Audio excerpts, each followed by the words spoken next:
Before I start, maybe let me introduce myself quickly. So I am Jigar Bhati, and I'm a member of technical staff at OpenAI. For the past 2 years, I've been working in the real-time infrastructure team, where we manage anything and everything that has to do with Kafka. We build some abstraction and proxy layers on top of it. We also support APIs that our product teams can easily use and integrate their services on top of our Kafka ecosystem. And before joining OpenAI, I was working at Twitter for almost 7 years on distributed databases. And today I'm going to be talking about Kafka Forwarder and how that helps in simplifying the Kafka consumption at OpenAI. So let's dive into it. So this is the rough agenda of the talk. I'll start with talking about early streaming infrastructure at OpenAI when I joined back in 2024. Then I'll talk about how we decoupled users from Kafka infrastructure to improve the reliability.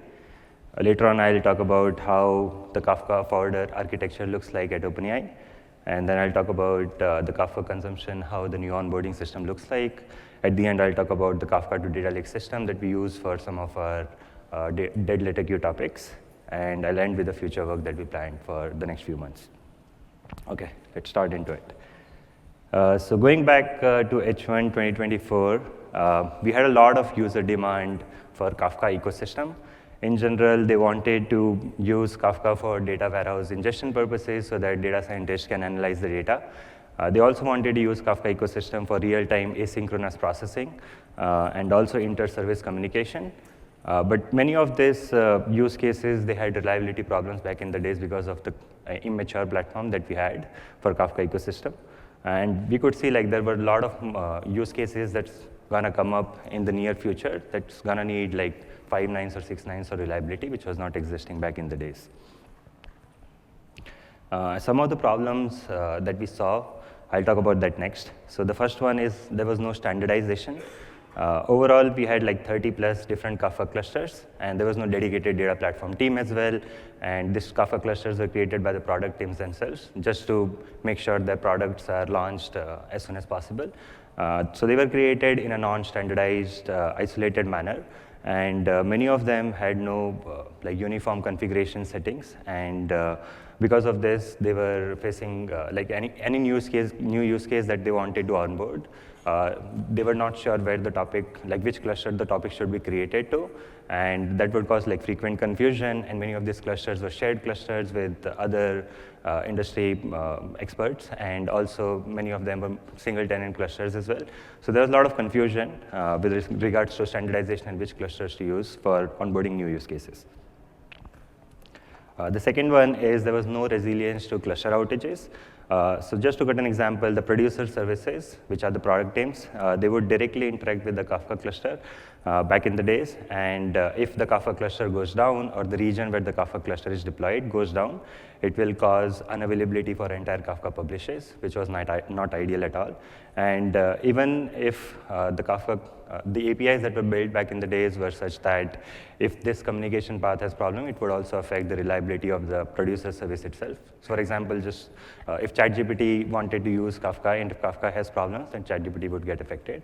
That was the reliability problems back in the days. The next one is integration challenges. Because the product teams were directly interacting with Kafka clusters, they had to hook up their own secrets to communicate with the Kafka clusters and also set up their own firewall so that the network communication is secure. And all of this required a bunch of Terraform scripting and also hooking up the secrets right into their services, which was tedious. And overall, the onboarding type could take like days, if not weeks, for them to be able to safely onboard onto the Kafka ecosystem. The next is scalability limitations. Again, just to quote an example of ChatGPT, if it could be deployed in like multiple different regions, and each of these regions could have like tens and thousands of instances or pods deployed amongst themselves. And since like OpenAI operates primarily as a Python service, what could happen is typically all these Python pods will have multiple processes just to get around the guild limitations. And that would create like millions of connections to the Kafka cluster. So that would end up being a bottleneck on the Kafka cluster, like the connections itself, rather than the ingress or the egress traffic, which is typically what should be the case for the Kafka clusters. So we had like many different tactical challenges like this, but boiling down everything, we had one big strategic issue that we wanted to solve was the infrastructure. inflexibility. That was the main problem. Because of tight coupling of clients to individual Kafka clusters, it made changes and maintenance is impossible. Like, just to get an example again, if we want to create like more Kafka clusters or migrate one topic from one Kafka cluster to another, we would have to directly integrate our changes into the product services code, which have their own deployment cycle and reliability risks. And if we have like thousands or hundreds of services, then we'll have to do these changes for all of them, which was not ideal. So all in all, we wanted something which, by which we can decouple the producers and consumers from the Kafka clusters directly. So we thought of, before we dive into like the architecture, why should we decouple? In the first place, the first is simplified integration so that the product teams are not interacting directly with Kafka clusters at all. And we hide all the abstraction of infrastructure behind some layers that we can build ourselves and expose those services to the product teams rather than the Kafka infrastructure. The second is high availability by routing around degraded clusters. This is primarily the single point of failure that I talked about. So if you have like multiple Kafka clusters, you can route and automatically detect failed clusters and route the traffic appropriately so that we can achieve high availability and provide like 5 or 6 nines of availability for our customers. The next one is improved scalability by reducing connections. So if you build layers such a way that the layer is interacting with the Kafka, then we don't have to worry about all the producer services pods connecting directly to Kafka, and then we can control the connections that are made to the Kafka broker much more easily and with a reduced count of connections per brokers. So the strategy of decoupling, as I already hinted, is we wanted to build some layers between the producers and the Kafka clusters, and also between the Kafka clusters and the consumers, so that we can simplify the entire architecture, and the producer and the consumer services, which are the product teams, are interacting with these proxy layers rather than the Kafka clusters directly.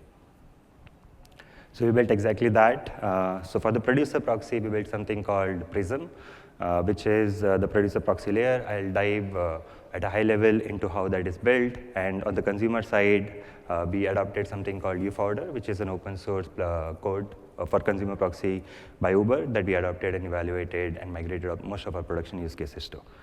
And I'll dive deeper into the uForwarder and Kafka Forwarder architecture. So what is Prism? As I said, it's a Kafka producer proxy, and it's a lightweight gRPC service which exposes only a single endpoint called produce batch, by which the product teams will just call this API and produce messages to the Kafka ecosystem. As you can see, like, it's not directly interacting with Kafka APIs or anything along those lines. It's a custom gRPC endpoint that is exposed by the Prism service that the clients can use. The second is simple integration. So since they are interacting with an internal service, there is no real secret management or firewall setting that needs to be hooked up. We have some boilerplate code that gets integrated with every services that gets built at OpenAI, which has all this Kafka-related or Prism configuration-related settings already inbuilt. And they don't have to worry about like which topic is created where, which clusters should be used to onboard those different topics. And behind the scenes, we take care of all of that. The third is improved scalability, which is fewer connections to brokers. Now, this Prism proxy services would still be deployed in multiple regions across the globe, but the number of pods that this would be running is within like less than 100 typically per region, because it's not doing a lot of work, it's just interacting with Kafka, and that way we are reducing the number of connections from millions to thousands, if not hundreds. And this is how the multi-cluster routing architecture looks like with the Prism architecture. So let's say we create 2 different Kafka clusters. A single topic will be onboarded into both of these different Kafka clusters. And the Prism will be responsible for load balancing all the requests that are incoming from the producer services onto these Kafka clusters in such a way that it will automatically detect the single point of failure as well, that I'll talk about next. So let's say the Kafka cluster 1 publish has issues, then Prism will automatically detect that, and it will retry onto the next available cluster until it makes a successful response. And then we have some retry logic tuned in within the Prism service that will help us make sure that most of the requests are reliably served. And even if there is a single cluster failure of Kafka, or the region where the Kafka cluster is deployed is failed, then we have circuit breaker logic built within the Prism service that will automatically detect that and route the traffic to the next available clusters as well. And because of this, a bunch of issues that we had before regarding like cluster failures or region failures, they were no longer existing. And even the connection count went down from like millions to thousands, as I said before. Now let's talk about the uForwarder, which is the managed Kafka consumer platform that we have at OpenAI. So uForwarder, in general, as I said, it's developed at Uber, and we open source, and we evaluated and migrated most of our use cases to it. Primarily, it's a gRPC push-based mechanism system. So rather than the consumer services directly polling Kafka to get the messages, this flips the script in such a way that the uForwarder components will push the messages to the consumer services, and the consumer services are not directly interacting with Kafka at all. The second is simplified integration. As before, the consumer services don't need to worry about Kafka internal secrets, firewall settings. All of that is integrated within each service that gets built at OpenAI with the uForwarder platform. The third is powerful features. So we support, like uForwarder supports retry and DLQ, dead letter queue topic capabilities as a default mechanism. So many of times, like the consumer service might see bad messages or corrupted messages or some business logic issues because of which the messages might be required to go into the dead letter queue. So we support that as a first-class feature as part of this consumer platform. And it also has tiered retry architecture. So for example, if the consumer service has a downstream which is not ready yet, they can say retriable error message, and then will automatically put the messages into the retry queue, which will be replayed at a later point in time. Moreover, as I said, like OpenAI has a lot of Python dependency, which has GIL limitations. And back in the days, whenever like the typical consumer service would directly interact with Kafka, a typical way for them to scale up their throughput was to increase the number of partitions, which was not scalable as we go like beyond the number of use cases that we wanted to onboard. So with this uForwarder architecture, since it's built in Java, it will make sure that the parallelism is existing per partition. It will route multiple messages per partition concurrently to the consumer services. So at a high level, this is how it is. On the left-hand side, you will see the Kafka cluster. On the right-hand side is the consumer service. In between, the uForwarder components exist. I'll dive deeper into uForwarder components, expand on that later. But at a high level, what happens is uForwarder will read the messages from the Kafka topic. It will forward the messages over gRPC to the consumer services. The consumer service will respond with a success or failure message based on its business logic processing. And if it's a success, it will commit the offsets in the upper path, and if it's not successful, it will re-enqueue the failed messages based on the retriable versus non-retriable error code that the consumer service will send. And if it's a retriable error code, it will route the message into the retry topic, which is configured to retry at a later point in time, which could be in seconds, minutes, or days. And in the DLQ topic, if it lands there, it's not replayed at all until the consumer service owners explicitly tell us to replay that data. And it's all self-service mechanism, so they can onboard themselves onto the system. Now let's talk about the Kafka clusters aspect as well. So uForwarder, in this case, if you have multiple Kafka clusters, since the topic is deployed to all the Kafka clusters, uForwarder is also doing consumer job or consumption job for each of these different Kafka clusters for each of the topic that is onboarded onto the system. So even if one Kafka cluster has problems, then the other Kafka cluster, since the Prism will be routing the traffic to the other Kafka cluster, will still be able to maintain high availability. And whenever the first cluster, Kafka cluster that was down comes back up, it will be able to serve the data that was existing before. Now let's dive deeper into the uForwarder components. So I've expanded on the uForwarder components. All the blue components are indicating the uForwarder components. At the top, you will see there are controller and zookeeper. So controller is like the brain of the system, which is orchestrating all the consumption job amongst all the workers of the system. And the workers are actually doing the majority of the work here, talking to the Kafka cluster and also routing the messages to the Kafka consumer services. And all of that information regarding the workers and the job information is stored in zookeeper, so that the controller can use that state store management layer to orchestrate all the work amongst the workers. And we get three important properties as part of that. The first is at least once processing, so which basically means that the Kafka consumer service has to be idempotent. It will always ensure that it will never lose the messages, but if you want exactly one guarantees, this is not the system for that. The The second is out-of-order message delivery or no ordering guarantees. Again, if you need ordering guarantees, this is not the system for that. The reason being, within a single partition, we are parallelly sending the messages to the consumer service, so the messages ordering can be jumbled up. And this is a good trade-off for us to make at OpenAI, because most of our services don't care about ordering much. So this works pretty well for us. The third is the flow control or the rate limiting mechanism, which basically is used by the Kafka Consumer Service owners to indicate this is the max number of messages that my service can process. And this is an indicator for us to say this is the max, so that we are not overwhelming the Kafka Consumer Service that gets deployed in the uForwarder architecture. Okay, now let's talk about how we converted uForwarder to Kafka Forwarder. So all in all, we adapted pretty much all the components of uForwarder. We deploy them in Azure Kubernetes, and the controller and the zookeeper are deployed as stateful set components in Kubernetes, and the worker is deployed as a deployment. As you can see, there is a gray component that is added newly. It's the Nginx ingress or the Envoy gateway, which is used as a routing mechanism and the load balancing layer between the workers and the Kafka consumer services. And it allows us to have TLS communication automatically as part of that, and it also load balances across all the pods of the Kafka consumer services, such that if they horizontally scale the number of pods, they'll be able to get higher throughput for their services. So yeah, it's pretty simple to do that as part of the Kubernetes ecosystem. Other than that, we also added a job watcher component. So talking about the onboarding flow, like if I'm a Kafka consumer service owner, if I want to get onboarded into the Kafka Forwarder ecosystem, how do I do that? You write just a simple YAML file of 7-8 lines, and that gets merged into the Git or some source control mechanism.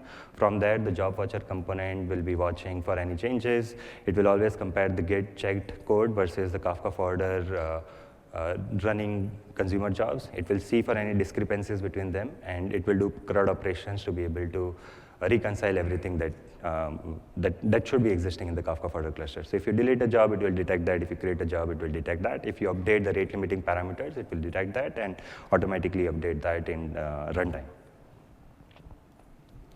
On top of that, for the DLQ data, we wanted to expose an ability so that the product team owners can dig into what's wrong with the DLQ data and be able to analyze the data and make corrections. Even if there's a business logic bug, they'll be able to see that data and fix the business logic issues. And moreover, we did that as part of data lake.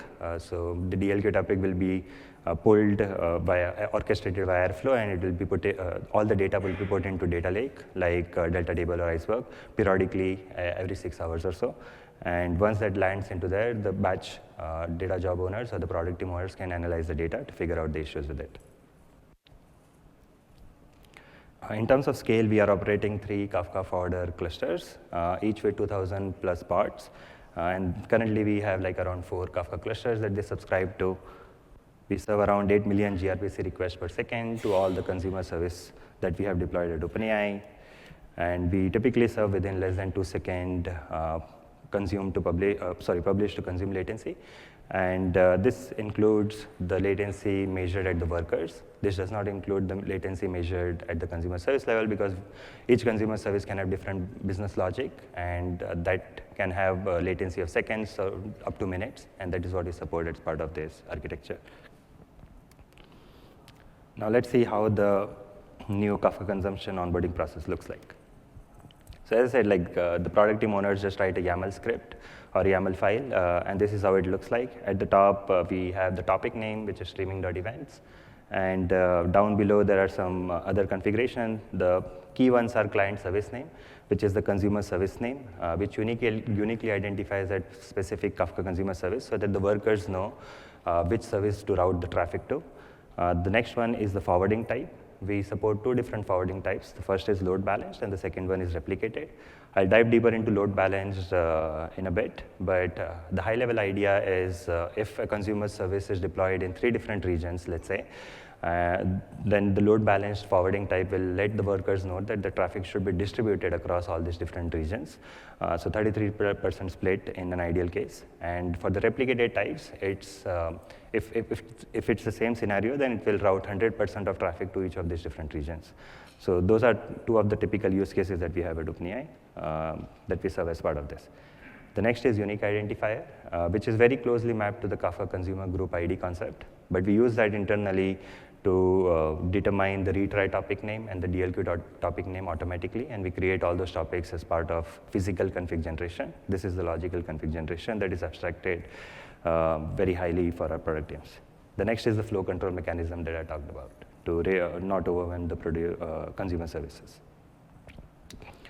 Now, before we dive into how the physical config generation works, let's look at how the region deployment strategy looks like at OpenAI. So we have Kafka clusters on the left, as before. On the right, we have the Kafka consumer service owners. In the middle, we have Kafka Forwarder clusters. So as you can see, all of these services are deployed in multiple regions for region failure tolerance. And all of these regions can be completely disjoint with each other. They need not be co-located within the same region. And we want to be able to support region failure across on any of these different components that we have. So as part of physical config generation, what we do is we create a separate consumer job for each of the main topic and the retry topics as well. Apart from that, for each of the Kafka cluster, we create a separate job. So if you look at this, we have 3 different Kafka clusters. We'll create 3 different jobs for each of this Kafka cluster. And within each Kafka cluster, we create the main topic job and the retry topic job. And for each job, we automatically select the least loaded Kafka Forwarder cluster. So at any point in time, like we have multiple Kafka Forwarder clusters, whenever the product team checks in the code, we'll automatically determine like which one is the least loaded based on some static configurations at the moment to select the least loaded Kafka Forwarder cluster, and that job will be onboarded into that. And for each job, we automatically derive the DLQ and the retry topic using the unique identifier that I talked about. So all in all, in this particular example, if you look at it, we create 6 different jobs for a single consumer service because we have 3 Kafka clusters and we have 2 main topic and the retry topic. Now let's talk about the load balanced setup in this architecture. So as I said, like there are 2 different forwarding types. The first one is load balanced. In this case, again, using the same example, we have the Kafka consumer service deployed in 3 different regions. In an ideal case, all of that will have equal number of pods deployed in them. So we have another component called service watcher, which is continuously monitoring for pods availability within all of these different consumer services deployed in all of these different regions. And it will update that information in NoSQL DB, which is also multi-region available. Down below, you'll see there's a service config updater module, which is continuously monitoring for any changes in this NoSQL DB. And then it will update that information in the config map that is used by Kafka Forwarder. So the Kafka Forwarder, whenever it detects any changes, it will dynamically load that routing information, and it will route all the traffic to these different consumer services accordingly. Again, in an ideal case, 33% split will be happening roughly. Now let's say the region 1 consumer service pods has capacity issues or some issues, and it goes down from 4 pods to 2 pods, while the other regions are still existing at 4 pods, and it will route all the information to the Kafka Forwarder dynamically within a matter of minute, and it will route 20% of traffic automatically to region 1, while the 40% traffic flows through other regions of these services. Let's talk about what are some of the other miscellaneous improvements and setups that we did to convert uForwarder to Kafka Forwarder. The first one is consumer service side batching capability. So uForwarder traditionally only does a single message request and response between the consumer services, but many of our consumer service wanted batch processing capability as part of their asynchronous jobs. So what we did here is instead of building the layer within the uForwarder, we did it on the consumer service library side that we own. And so the way it works is we'll wait for a batch of messages to be received from uForwarder to the consumer service, and then we'll dispatch that from our library to the consumer services so that they can deal with the batch of messages, and will not act back to the workers with success or failure until the entire batch is processed. That will simulate the batching capability for the consumer services. The next is we did some heartbeat improvements and added jitter capabilities within the uForwarder itself. The reason being, as we scaled beyond 2,000 pods, we saw some reliability issues with like whenever we would restart the workers, if a large number of workers are restarted, they would create a large number of worker registration requests with the controller, which would all go to Zookeeper to store the information. And that could lead to Zookeeper write overwhelming issues. And because of that, we added some heartbeat improvements, added jitter so that not all workers are registering themselves to the Zookeeper at the same time. We added some self-service DLQ main topic backfill capabilities. So let's say there is a consumer service business object bug, and because of which all the successful messages are being marked as retriable or non-retriable, and all of that messages lands into DLQ data or DLQ topic, and now they want to replay that data. So we added that capability so that they can self-service onboard themselves onto the system and replay the DLQ data. And the same thing can happen for main topic as well, so we also added for the main topic. Now, Uber uses M3 Tele for observability, but we use Datadog for the most part. So we added Datadog adapter so that we can get observability and logging and everything along those lines.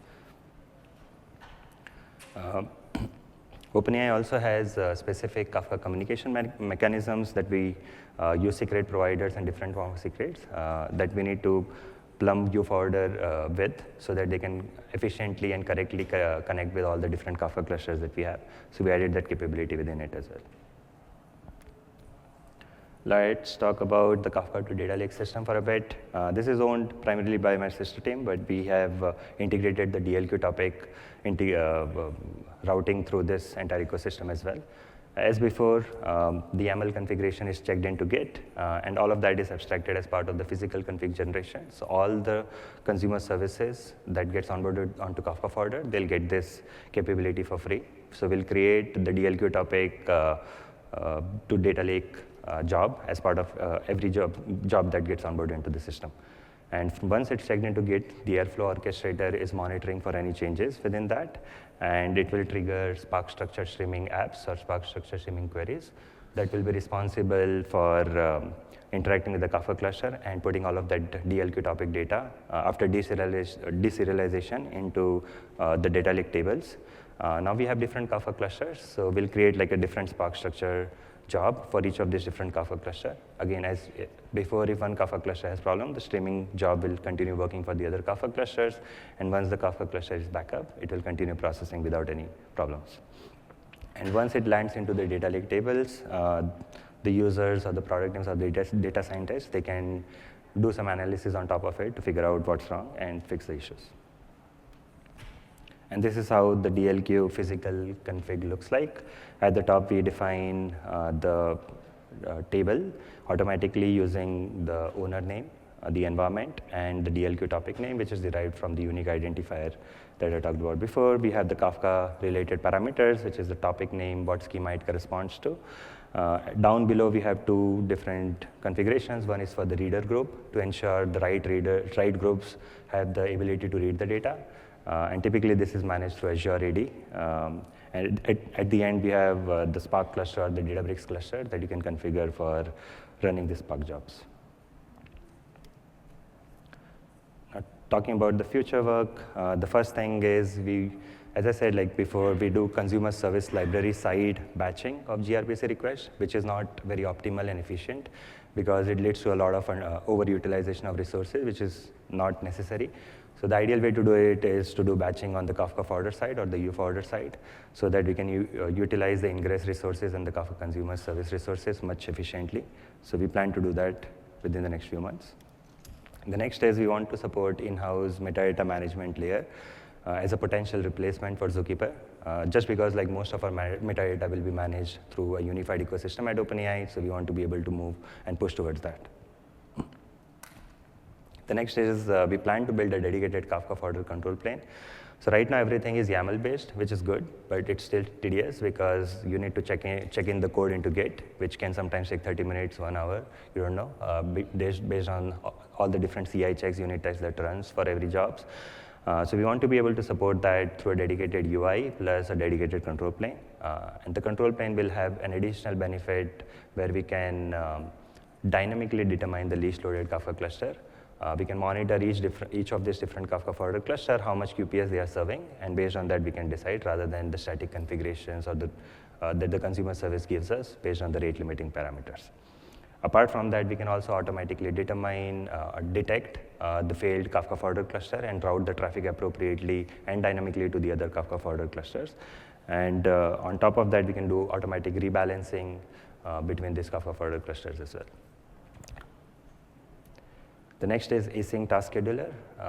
So uForwarder has an ability to do delayed message delivery within a single topic, but it cannot do delayed message delivery per message. But some of our use cases might require that. So we plan to add a database on top of this uForwarder architecture so that we can orchestrate the delayed delivery per message rather than per topic. The next is priority scheduling of messages across topics. Some of our use cases, the consumer service logic, business logic is required to integrate with GPU for model inferencing. So for those kind of use cases, they want to utilize the GPU as well. And if they have like multiple topics they want to consume from, this feature will help them prioritize high priority topics, processing before the low priority topics, so that they can optimally utilize the downstream GPU resources. So this is another feature request that we'll probably work on in the next few months. Yeah, that's it. Thank you all for listening. If you have any questions, let me know.